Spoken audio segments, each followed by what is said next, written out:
Chapter 1. A subtle but distinct scent entered my nostrils as I walked through the front door of Hillcrest Manor Nursing Home. I first noticed this peculiar whiff of air last week. The scent reminded me of mothballs and my past adventures in antique stores. It always struck me that the beautifully crafted furniture used to belong to someone who was gone and possibly even forgotten. It never failed. Immediately after that smell smacked my nose, my next thought was how people could be carefully tucked away in a place like this, and in some cases, forgotten. I'm not sure if the nursing home was trying some new air freshener, or if I was becoming more sensitive about my approaching 60th birthday, more so than I thought I would. I mean, what if I ended up in a place like this one day? Not.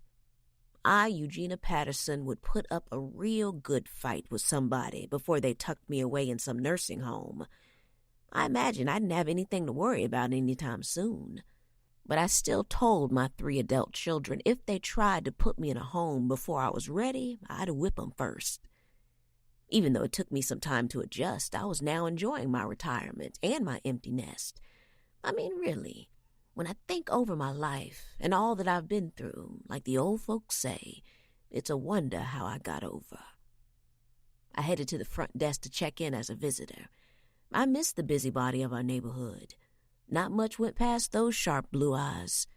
At 70 years old, Louise Hopkins was hands down my oldest friend in the world. She was also officially my very first white best friend.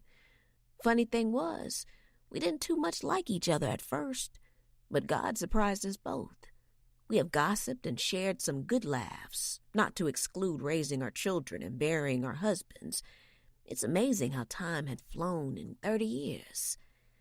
About 5 months ago, Louise's nosiness led to an attack in her home. After a major bump on the head, she hadn't been quite right. But bless her heart, she was trying to get back to her old self. Then that son of hers got the bright idea he knew what was best. Sugar Creek hasn't been quite the same since the day I watched Louise's only child, William, move his mother out of her house. I didn't agree with William's timing at all, because I do believe Louise would have been just fine after some time in rehab. Being retired, it wouldn't have been much trouble at all for me to check on my dear friend from time to time. I approached the front desk, putting on my best smile. "Hey, honey, I'm here to see Louise Hopkins." A petite woman who I hadn't seen before looked up at me and raised her eyebrow, as though she didn't believe me. I didn't know Mrs. Hopkins had visitors. She started pecking on the keyboard and frowned at the monitor in front of her. I tried to peer to the side to view the monitor a bit better. She stopped typing and looked at me. "Excuse me, ma'am. One moment, please." I stepped back as if I had been scolded. I stared at the young woman, wondering how she managed to get this job. Her blonde hair was cut into a pixie style and rested flat against her head, except for a small tuft in the front that appeared to have been colored pink at one time. Only the ends were pinkish. I read her nameplate. "Lexi, you must be new. I visit with Louise on Sundays after church. My name should be in your computer records." Lexi sighed. "I'm sorry, we just installed this new system last week, and I just don't see your name. I will need you to fill out some paperwork, and I will print you a badge." "Okay."